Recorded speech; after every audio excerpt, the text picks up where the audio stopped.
Revenge with Karen.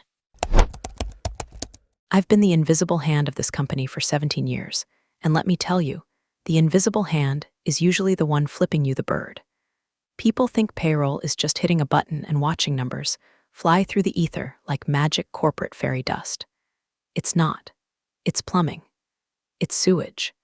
It's routing 1,000,000 gallons of financial sludge through pipes that were built when dial-up was considered cutting-edge technology, making sure nobody's mortgage check bounces, because a sales rep in Omaha decided to input his commission as a negative integer. I'm Colleen. I'm 48. I drive a Honda that smells like vanilla and resignation. And up until last week, I was the only reason 10,000 employees could afford to buy groceries. Listen, before I get into how I basically performed a digital lobotomy on a Fortune 500 company, do me a favor and hit subscribe. Maybe smash the like. It fuels my caffeine addiction and tells the algorithm that you enjoy watching corporate empires burn. So, here's the landscape. I'm the payroll systems administrator. It's a fancy title for the janitor of money. I sit in a cubicle that gets zero natural light, tucked behind the server room that hums loud enough to rattle your teeth. I like the hum. It drowns out the sound of the marketing team upstairs congratulating themselves for breathing. For nearly 2 decades, I built a delicate ecosystem of scripts, patches, and backdoors that held our ancient payroll software together. The vendor stopped supporting our version back when Obama was in his first term, but management, in their infinite, penny-pinching wisdom, refused to upgrade. If it ain't broke, don't fix it, they said. It was broke. It was shattered. It was a digital crime scene. The only reason it worked was because I wrote 3 specific automation scripts that ran every other Tuesday at 2:00 a.m. I called them the Holy Trinity. Script 1, the scrubber. It went in and cleaned up the inevitable data formatting vomit that HR spewed into the SQL database. Script 2, the handshake, forced the bank's modern API to talk to our dinosaur COBOL backend by essentially tricking the bank into thinking we were a secure connection. Script 3, the silencer. This was my favorite. It suppressed about 4,000 error messages that would otherwise flood the IT help desk tickets and crash the server, auto-resolving them based on a logic tree I spent 4 Christmases perfecting. Nobody knew about the Trinity. Not really. To the executives, it was just Colleen from downstairs, the woman with the sensible cardigans who nodded in meetings and made sure the direct deposits hit by Friday morning. They looked at me and saw furniture. A fixture. You don't thank a lamp for giving light, and you don't thank Colleen for making sure the IRS doesn't raid the building. I was fine with that. I liked the silence. I liked the predictability. I had my routine: black coffee, noise-canceling headphones playing rain sounds, the soothing flow of data streams. Then came Ryder. Ryder was the new CFO. He was 32, had a jawline that looked like it was carved out of arrogance, and an MBA from somewhere that charges you 6 figures to learn how to use the word synergy unironically. He didn't walk, he strutted.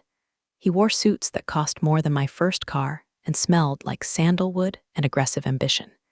He was brought in to trim the fat and modernize operations. It's corporate code for fire the people who actually know how things work and replace them with shiny dashboards that don't mean anything. The first time I met Ryder, he didn't look me in the eye. He looked at my monitor setup. 2 screens, he asked, wrinkling his nose like he'd smelled a wet dog. Efficient people only need one. It's about focus, Colleen. I monitor live transaction, flows on the left and audit logs on the right, I said, my voice flat. If I miss a flow error, the warehouse in Jersey doesn't get overtime pay. If the warehouse doesn't get overtime, they strike. If they strike, you don't ship product, he chuckled, actually chuckled. A condescending, dry sound. We have software for that, don't we? Automation is the future. We need to move away from tribal knowledge. That was the first red flag. It's the buzzword executives use when they're angry that you're smarter than them. He walked away, tapping something into his iPhone, probably texting his bros about how quaint the legacy staff was. I watched him go, and I felt that old familiar twist in my gut. It wasn't fear. It was the sensation of a barometer dropping before a tornado touches down. Over the next month, Ryder went on a rampage. He fired the head of IT security because he pushed back too much on accessibility, replaced the breakroom coffee with a cheaper brand that tasted like battery acid and despair.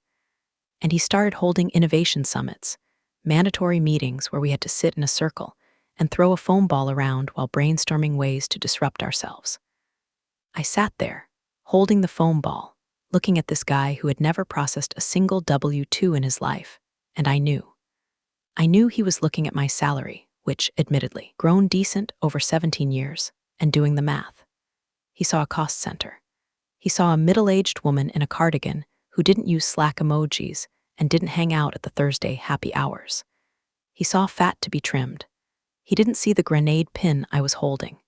He didn't see that the Trinity scripts were running locally on my admin profile, triggered by my specific user permissions. Didn't know that the system he thought was so stable was actually a Rube Goldberg machine held together by my sheer will and a few thousand lines of custom Python code.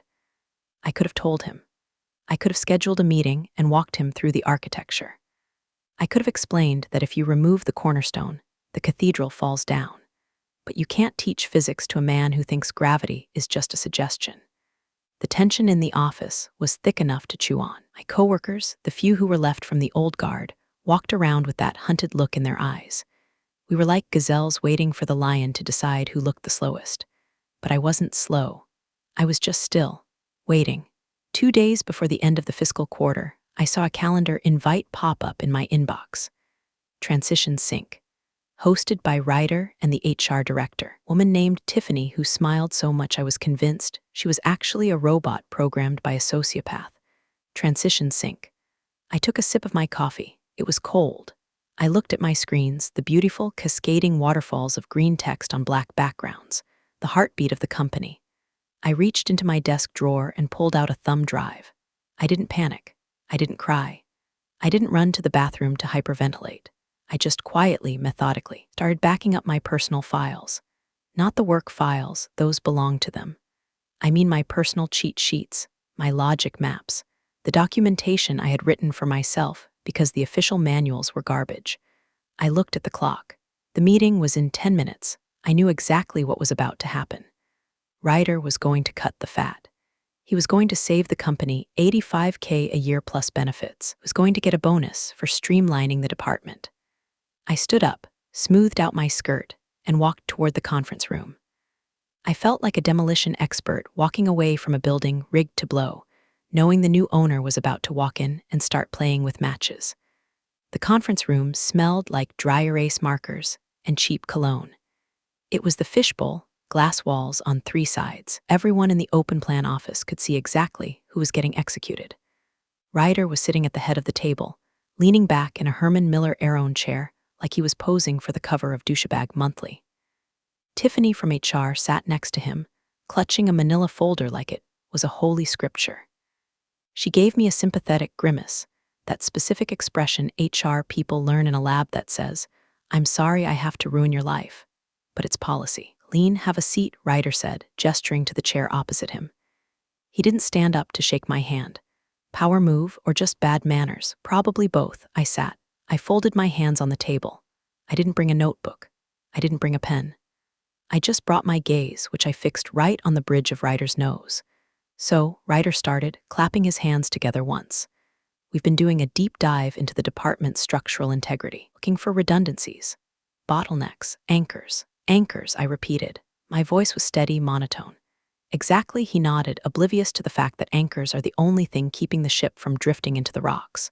"We're moving to a cloud-native, SaaS-based payroll interface next quarter. It's going to be intuitive, drag and drop, very sleek. We won't need manual intervention anymore." "Manual intervention," I said again. I was enjoying this. I was describing a Ferrari to a mechanic who knew he was buying a chassis with no engine. "Ryder, the current system processes complex commissions for the sales team that vary by state tax law. The SaaS-based interface you're looking at, is it the one from Payflow Pro?" He blinked, surprised I knew the vendor. "Yes, it's top of the line. It doesn't handle multi-state retroactive overtime adjustments," I said simply. "I wrote a patch for that in 2018. If you switch without porting that logic, you'll be violating labor laws in California, New York, and Illinois within the first pay period." Ryder waved his hand dismissively like he was swatting a fly. "The consultants assured us it's plug and play. Colleen, look, you've been a steady hand here. We appreciate that. But you represent a legacy mindset. We need agility. We need people who are digital natives." "I see," I said. "I'm too old." That's what you're saying. Oh, no, no. Tiffany chimed in, her voice going up an octave. It's not about age, Colleen. It's about skill alignment. It's a restructuring of resources. Ryder leaned forward, elbows on the table, giving me his best serious leader face. We're eliminating the position of systems administrator. It's redundant. The new software manages itself. So today is your last day. There it was. The shotgun blast. But instead of buckshot, it was a severance package and an NDA. Prepared a generous transition package, Tiffany said, sliding the folder across the table. 2 weeks' pay for every year of service. But it's contingent on a smooth handover of all credentials and immediate departure. Immediate? I raised an eyebrow. Security protocol, Ryder said, checking his watch. We need your badge and your laptop. IT has already disabled your network access.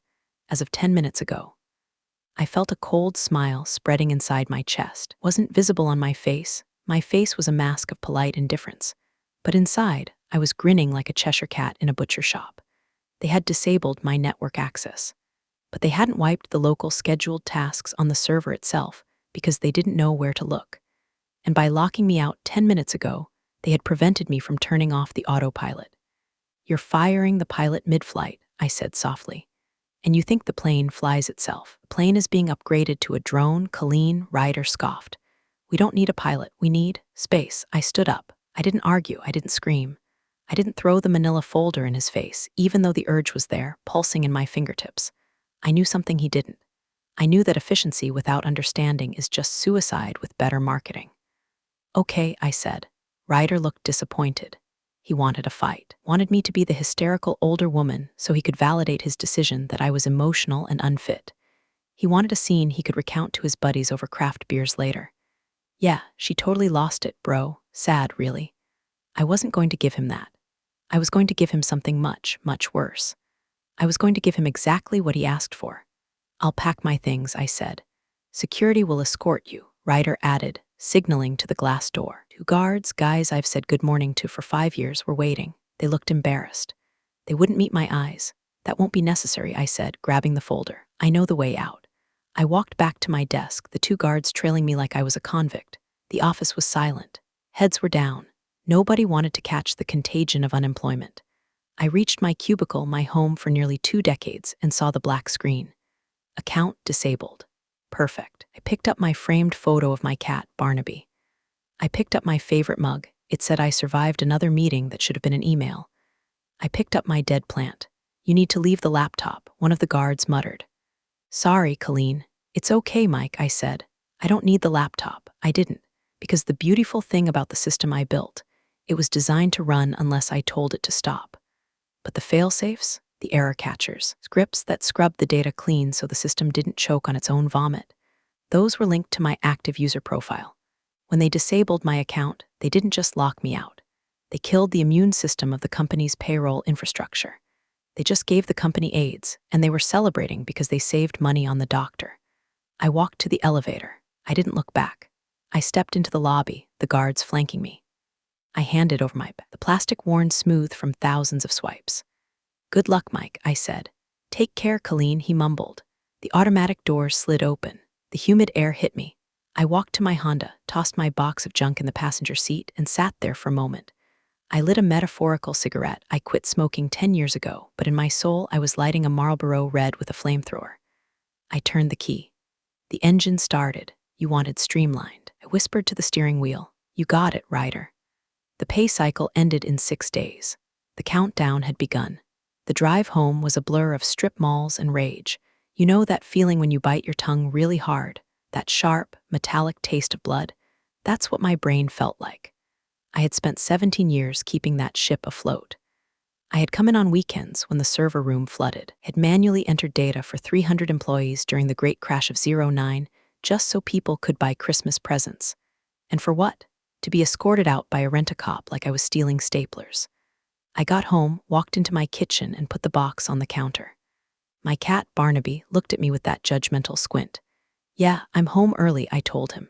Don't get used to it. I'm technically unemployed. I didn't cry. I made banana bread. That's what I do when I want to murder someone. I mash bananas. I beat the hell out of the batter. It's therapeutic.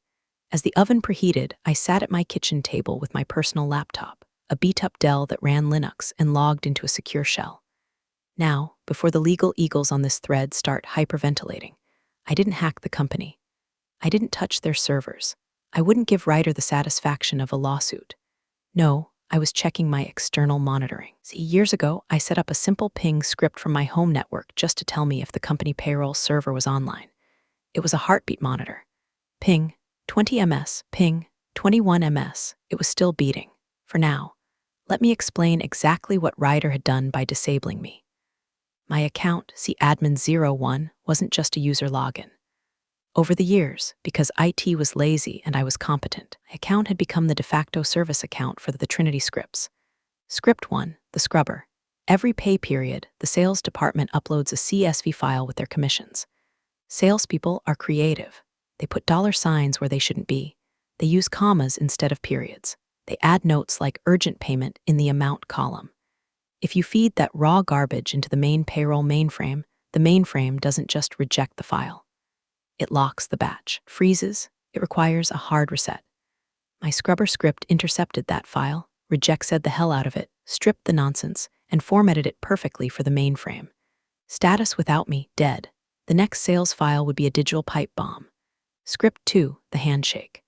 Our bank changed their encryption protocol 5 years ago. They demanded TLS 1.2. Our ancient payroll system only spoke SSL 3.0. The company wouldn't pay for the upgrade, $200K. So I wrote a middleware script that acted as a translator. It took the old signal, wrapped it in a new coat, and handed it to the bank. It ran as a background service under, you guessed it, my user credentials. Status without me. When my account was disabled, the authentication token for that script died. The next time the system tried to talk to the bank was going to treat it like a stranger trying to break into the vault. Script 3, the silencer. This was the big one. Our database had a memory leak, a bad one. If it ran for more than 14 days without a specific cache clear command, it would consume 100% of the server's RAM and crash the OS. I had a scheduled task running every Sunday night to clear that cache. Status without me. The task was linked to my profile. No profile, no task execution. The server was now a ticking time bomb of memory consumption. I pulled the banana bread out of the oven. The smell filled the kitchen, sweet, warm, comforting. It smelled like victory. I checked my phone, 4:00 p.m. The transition sync email from Tiffany had included a generic exit interview link. I opened it. Reason for leaving, involuntary separation. Would you recommend this company to a friend? No. Additional comments. I stared at the text box. I typed, ensure the cron jobs on server PAY04 are migrated to a service account immediately. Then I deleted it. Why should I tell them? They fired the expert. They bought the SAW solution. Ryder said manual intervention wasn't needed. If I told them, I'd be intervening. I'd be holding their hand from beyond the grave, and Ryder wanted to be an adult. Adults clean up their own messes. I closed the laptop. 3 days passed. I spent them gardening. I reorganized my spice rack. I watched daytime TV, which is a terrifying glimpse into the decline of Western civilization. I drank wine at 2 p.m. It was glorious. On the 4th day, I got a text from Sarah, a junior payroll clerk who was still there. She was sweet, barely 24. Sarah, hey Colleen, things are weird here. The system is really slow. The sales file keeps throwing an error I've never seen. Error 909, format mismatch. Do you know what that is? I looked at the phone. I liked Sarah. She was innocent collateral damage. But if I helped her, I helped Ryder. Me, sorry Sarah, I don't work there anymore. I don't have access. You should ask Ryder. He has a plan. Sarah, he's in a meeting with the consultants. They're saying it's a network latency issue. I laughed out loud. Network latency. That's it, speak for we have no idea what the hell is happening, so we're blaming the invisible wires. Me, good luck, Sarah. I put the phone on Do Not Disturb. The pay cycle was scheduled to run on Monday night. Today was Thursday. The memory leak on the server was probably at 80% capacity. The sales file was already rejected, meaning commissions wouldn't calculate. And the bank handshake. Oh, that was the finale. I poured myself another glass of Chardonnay. Wasn't Marlboro smoke, but it burned just right going down. The storm wasn't coming. I was the storm, and I had already left the building. Friday morning. The last business day before payroll needs to be finalized. In the world of payroll, Friday before pay week is D-Day. You verify the totals, you check the variance reports, and you stage the ACH file for transmission. It's a high-stress ballet. I was at Target buying decorative throw pillows. My phone buzzed in my purse. I ignored it. It buzzed again and again. I checked the screen. It was an unknown number, but the area code was the office. I let it go to voicemail. I imagined the scene inside the office. It would be subtle at first. Just sluggishness. The screen's loading a fraction of a second slower. The cursor's lagging. That was the memory leak. The server was gasping for air, its RAM filling up with junk data that my script used to vacuum up. It was like a hoarder's house filling up with newspapers. Eventually, you can't walk to the door. I went to the checkout. "Did you find everything okay?" the cashier asked. "I found peace," I said. She looked at me like I was high. Maybe I was high on Schadenfreude. Later that afternoon, I checked LinkedIn. I couldn't help myself. It's a sickness. There was a post from Ryder. Of course there was. Picture of him standing in front of a whiteboard with a bunch of meaningless arrows drawn on it. Caption: disrupting the status quo. Rocket excited to lead the finance team into a new era of agility. Sometimes you have to break the old molds to build the new sculptures. #leadership #fintech #no looking back. I snorted so hard I nearly choked on my iced tea. Break the old molds. Buddy, you didn't break a mold. You broke the load-bearing wall. Saturday, the server should be critical by now. If anyone in IT was paying attention to the dashboard, they'd see the CPU usage spiking to 99%. But it was Saturday. The IT guys were home gaming or fishing. And since Ryder had fired the security lead who used to monitor weekend alerts, the red flashing light on the console was blinking in an empty room. Sunday night, the witching hour. This was when the ACH transmission happened.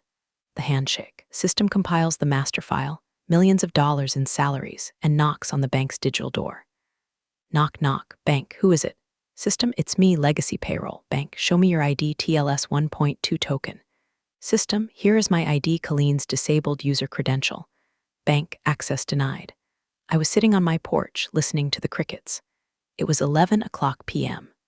Somewhere in a server room 10 miles away, a process failed. Didn't explode. It didn't scream. It just stopped. The queue froze. The file didn't send. And because the silencer script wasn't running to suppress the error, the system did exactly what it was programmed to do in 1998 when a transmission failed. It retried. Immediately, and failed again, and retried, and failed. It entered an infinite loop, a retry storm. Within minutes, it would be generating thousands of error logs per second. Hard drive space reserved for logs would fill up. The CPU would melt down. The entire application would seize. I took a sip of wine.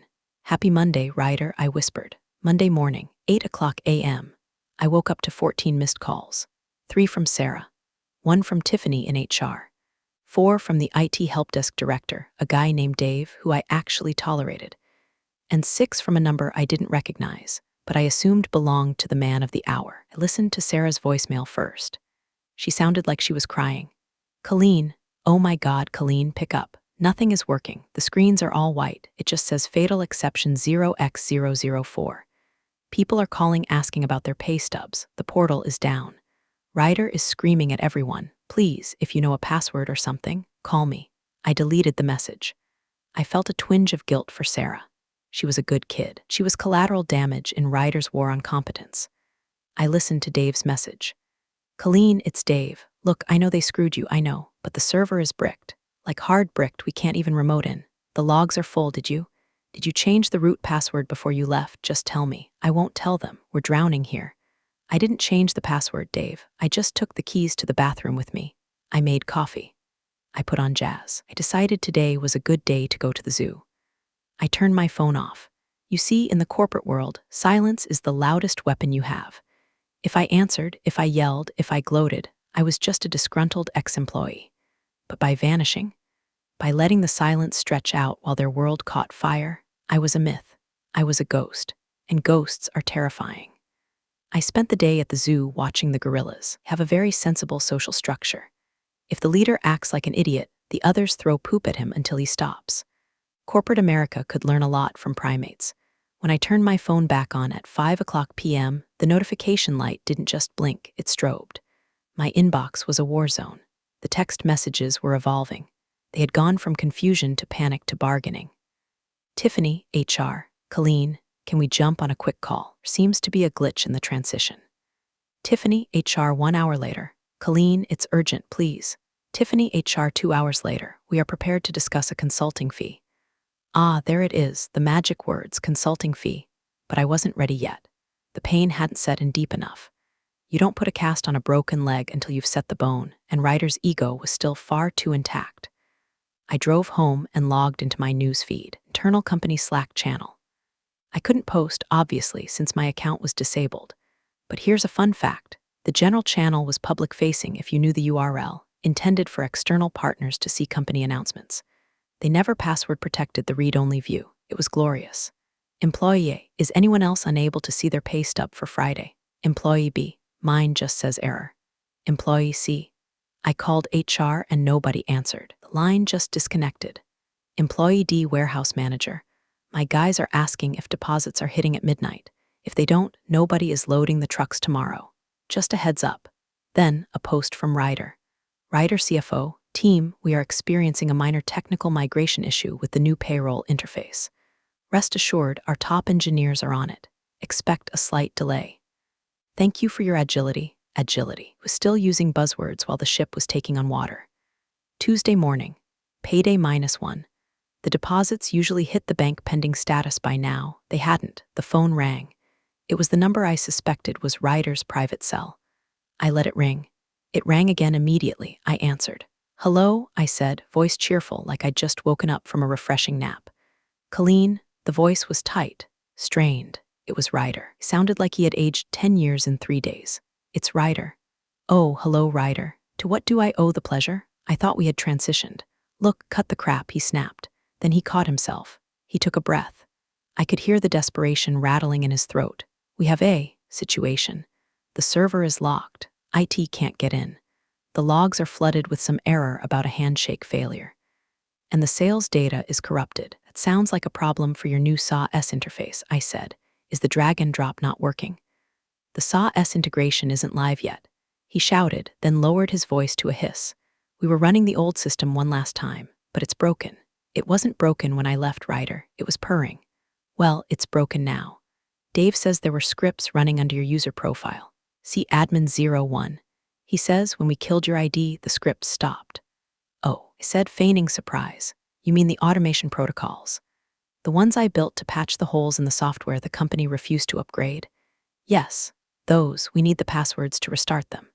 There are no passwords, Ryder. They run on my user token, which you deleted. To restart them, you'd need to rebuild the logic from scratch, or reinstate my user ID. But, oh, wait. Security protocol, right? Immediate departure. I can reactivate your ID. Said quickly, I'm doing it right now. Just tell us how to trigger the batch. I can't do that, Ryder. Why not? Because I'm not an employee. Accessing your network would be a violation of the Computer Fraud and Abuse Act. I signed an NDA, remember? I have to respect the security boundaries you set. Silence. Heavy, suffocating silence. Name your price, he said. I don't have a price, Ryder. I have a life.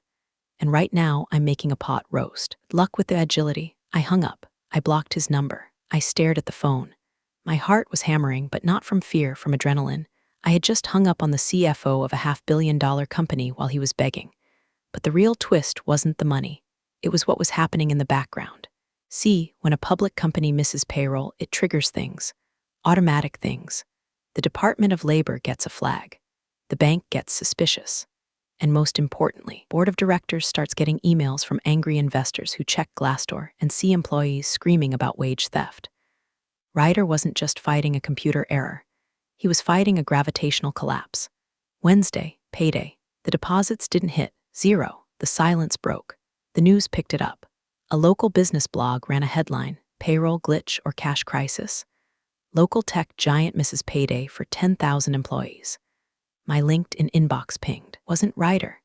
It was the chairman of the board, a man named Mr. Henderson. I had met him once at a Christmas party 10 years ago.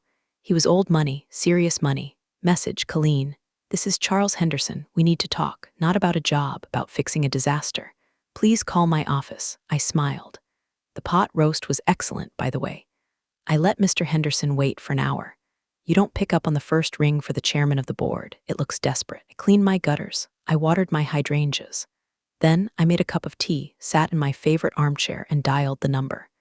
This is Colleen, I said. Colleen, Henderson's voice was like gravel wrapped in velvet. He didn't sound panicked like Ryder. He sounded tired. He sounded like a man who was looking at a balance sheet bleeding red ink. Thank you for returning my call. I have a lot of free time these days, Mr. Henderson, since I was transitioned. Yes, I've heard about the transition, he paused.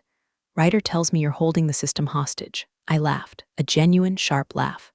Hostage? Mr. Henderson, Ryder fired the pilot, threw the parachute out the window, and is now blaming gravity for the crash. I didn't touch the system. I left. The system broke because it was designed to need a skilled operator, and Ryder replaced the operator with a manifesto about synergy. Says you refuse to help IT unlock the scripts. I refuse to commit a felony by accessing a network I'm unauthorized to use. I'm a civilian, sir. If I log in, I'm a hacker. Unless I am formally contracted with full indemnification and administrative clearance. Done, Henderson said. We'll send over a contract. Triple your previous hourly rate. Just get the money to the people, Colleen. The unions are threatening a walkout by noon tomorrow. No, I said, silence again. Excuse me? I don't want an hourly rate, and I don't want a contract that Ryder signs. If I come back, it's not to patch a leak so Ryder can fire me again next month when the SAW-S interface finally loads. I come back to restore order. What are your terms? 1. Ryder is terminated, effective immediately. For cause. Incompetence will do. Colleen, he's the CFO. I can't just cost you $10 million in productivity in 3 days, Mr. Henderson. He risked a Department of Labor audit. He alienated your entire workforce. If he stays, I stay home. And you can explain to the shareholders why the stock dropped 15% because you wanted to save face for a guy who thinks Python is just a snake. Henderson sighed. A long, deep exhalation. He knew I was right. That's the thing about old money. They care about the bottom line more than they care about ego. 2, I continued. I report directly to the board until a competent CFO is hired. No interim nonsense. And 3, I want a formal apology. Written from Ryder. Sent to the entire company. Admitting that the delay was due to management error regarding personnel decisions. That's humiliating, Henderson said. Was being escorted out by security like a criminal after 17 years of perfect service, I replied. Humility builds character. Ryder could use some. I need an hour, Henderson said. Take 2, I said. I'm going to watch Judge Judy. I hung up. My hands were shaking a little now. I had just demanded the head of a C-suite executive on a platter. It was insane. It was suicide. Or it was the only move I had. 30 minutes later, my phone pinged. News alert. Breaking. CFO of company name steps down amid operational restructuring. Steps down. Cute. They let him resign. But he was gone. Then an email hit my personal inbox. Subject, consulting agreement urgent. Attached was a contract. The rate wasn't triple, it was quadruple. And there was a clause, full autonomy over payroll systems architecture. And then a second email. From Ryder's corporate account, but clearly written by legal. All staff subject. Regarding payroll delay team, please accept my apologies for the disruption in pay. This was due to an oversight in transition planning regarding key technical personnel. We are working to rectify it immediately. It wasn't quite the abject groveling I wanted, but it was close enough. It was an admission that he broke it. I signed the contract on my phone. I replied to Henderson. I'm on my way. I didn't put on a suit. Put on jeans and a hoodie. I grabbed my keys. I drove back to the office. The sun was setting, casting long shadows over the glass building. It looked like a tomb. I parked in the visitor spot. I walked to the front doors. The same guard, Mike, was there. He saw me coming. He practically leaped over the desk to open the door. Colleen, thank God, he said. My wife is killing me about the mortgage. Don't worry, Mike, I said, walking past him. Mama's home. The office felt like a bunker during an air raid. The fluorescent lights seemed harsher, the air stale. People were huddled in clusters, whispering. When they saw me, the whispering stopped. It was like Moses parting the Red Sea, if Moses was a middle-aged woman in a hoodie carrying a reusable water bottle. I walked straight to the server room. I didn't stop at HR. I didn't stop at my old desk. I went to the heart of the beast. Door to the server room was propped open with a chair. Inside, Dave, the IT director, and 3 of his sysadmins were sweating through their shirts. The room was hot. The AC was struggling to keep up with the heat coming off the racks. Dave looked up. He looked like he hadn't slept in a week. His eyes were red, his hair a mess. Colleen, he breathed. Jesus, is it true? Is Ryder gone? He's pursuing other opportunities, I said dryly. Move. Eve scrambled out of the chair in front of the main console. I sat down. The chair was still warm. The screen was a wall of red text. Fatal error, log overflow, memory exception, process deadlock. It was worse than I thought. The retry storm had essentially DDoSed our own internal network. The database was corrupted because it had crashed mid-write. Okay, I said, cracking my knuckles. Dave, get me a coffee. Black. The rest of you, get out. Don't need you breathing down my neck. But, do you need the admin password? We reset everything, one of the junior guys squeaked. I don't need your passwords, I said, pulling my laptop out of my bag. I built the backdoor, they left. I was alone with the hum. I plugged into the console. I opened my terminal. First things first, stop the bleeding. I typed in the kill command for the retry loop. Sudo kill -9 process ID. The scrolling red text stopped. Room instantly felt quieter. The fans on the server slowed down from jet engine to hair dryer. Step 2, the scrubber. I had to manually clear the log files. I typed the command. A progress bar appeared, deleting 45 GB of error logs. While that ran, Tiffany from HR appeared in the doorway. She looked terrified. Colleen, can I get you anything? I swiveled around. You can get me the file from sales. The raw CSV. Tell them if they ever use a $sign in a numeric field again, I will personally garnish their commissions. Right away, she ran, actually ran. The logs cleared. Space freed up. The server breathed. Now the hard part, the corrupted database. I had to restore from the backup, but the backup was from Friday. If I restored, we'd lose 3 days of transactional data. I hesitated. Then I remembered script 3, the silencer. It didn't just suppress errors, it cached them. If my hunch was right, the data wasn't lost. It was just stuck in the throat of the system, waiting to be swallowed. I navigated to the hidden temp directory I had created years ago.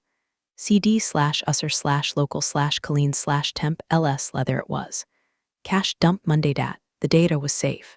It was sitting there, protected by my code, waiting for me to come back. I almost cried. It was like finding a survivor in the rubble. You beautiful bastard, I whispered to the screen. I initiated the restore script. Parsing data, rebuilding index, success. The database turned green. The system ready prompt blinked. Tiffany ran back in with a USB drive. The sales file, I took it. I didn't even check it. I ran it through my scrubber script. Processing, errors found 412. Errors fixed 412. File ready for import. I looked at the clock. 8:15 p.m. ACH window for next day deposit closed at 9 o'clock p.m. If I transmitted now, people would get paid by tomorrow morning. I queued the file. I initiated the handshake. The system reached out to the bank. Connecting, handshake verified, transmitting batch. I watched the progress bar, 10%, 40%, 80%. Dave and the IT guys were huddled in the doorway again, watching silently. It was like watching a bomb defusal. Transmission complete. Bank confirmation received. I sat back. I exhaled a breath I felt like I'd been holding since Friday. Done, I said. People get paid tomorrow. Dave let out a cheer. The junior guys high-fived. Tiffany looked like she was going to faint from relief. I stood up. My back popped. Dave, I said, don't touch anything. The memory leak is still there. I'll patch it permanently tomorrow. But for tonight, the system is stable. You're coming back tomorrow. You've asked? I'm a consultant, Dave, I said, grabbing my bag. I bill by the hour, and I have a lot of cleaning up to do. I walked out of the server room. The office was still tense, but the panic was gone. The rumor had already spread. Colleen fixed it. I walked to the elevator. The doors opened. And there, standing in the lobby with a box of personal belongings, was Ryder. He was waiting for his Uber. He looked at me. His face was pale, his eyes hollow. The arrogance was gone. Looked like a kid who had crashed his dad's car. I stopped. He looked down at his shoes. You got it working? He mumbled. Yes, I said. I tried to modernize it, he said, almost to himself. I just wanted to make it better. You didn't want to make it better, Ryder, I said, stepping into the elevator. You wanted to make it yours. There's a difference. The doors closed. I watched his face disappear. I went down to the parking lot. I got in my Honda. I didn't drive away immediately. I sat there, listening to the engine hum. I checked my bank account on my phone. The consulting retainer had already hit. It was a very, very large number. I put the car in gear. I was going to buy a new car, maybe a Lexus. And I was going to buy really expensive vanilla extract for my next batch of banana bread. The next few weeks were a blur of vindication. Ryder's office was turned into a collaborative wellness space. Ironic. But really, it was just an empty room where I sometimes went to eat my lunch and stare at the view he used to think he owned. My new contract was a thing of beauty. I wasn't an employee. I was an external systems architect. That meant I didn't have to go to HR trainings. I didn't have to do performance reviews, and I definitely didn't have to attend innovation summits. I came in at 10 a.m. I left at 4 p.m., and nobody said a damn word. The board appointed a new interim CFO, a woman named Barbara who was 60, wore orthopedic shoes, and knew COBOL. We got along famously. Her first act was to approve the budget for the system upgrade I had been asking for since 2015. "Do it right, Colleen," she said, "and burn that SAW contract Ryder signed." I burned it with pleasure. But the best part wasn't the money or the hours. Fear. When I walked down the hall, managers would stop talking. They knew. They knew I was the one who could turn off the lights. They knew that the efficiency they worshipped was a fragile illusion held together by my code. I wasn't the janitor anymore. I was the landlord. One afternoon, Tiffany from HR stopped by my desk. She was trying to be friendly, trying to bridge the gap. "So, Colleen," she chirped, "now that things are settled, we're having a team happy hour on Friday. Do you like to come?" I looked at her. I looked at my screens, the green waterfalls of data, flowing smoothly, error-free. "Tiffany," I said, "I charge $250 an hour. Do you want to pay me $500 to drink cheap margaritas and listen to you talk about your Peloton?" She blinked. "Oh, I guess not. Good choice," I said. "I'll be home with my cat." I wasn't nice Colleen anymore. Nice Colleen got fired. Consultant Colleen was efficient. Consultant Colleen was expensive. Consultant Colleen didn't give a shit about being liked. She cared about being necessary. And Ryder, I heard through the grapevine Sarah, who was now my well-paid apprentice, that he had trouble finding a new gig. Apparently, tanking a Fortune 500 payroll system in 72 hours is a stain on the resume that even a Harvard MBA can't wash out. Last I heard, was doing consulting for a crypto startup that went bust 3 months later. Poetic justice is the sweetest kind, but there was one loose end. The system. I realized that by coming back, I had just reattached the shackles. I was essential again. If I left, they would crash again. I didn't want that. I didn't want to be trapped here until I died. So I started building something new. Not a patch, not a script, a manual. A real, comprehensive, idiot-proof manual. I spent my days documenting every line of code, every logic tree, every backdoor.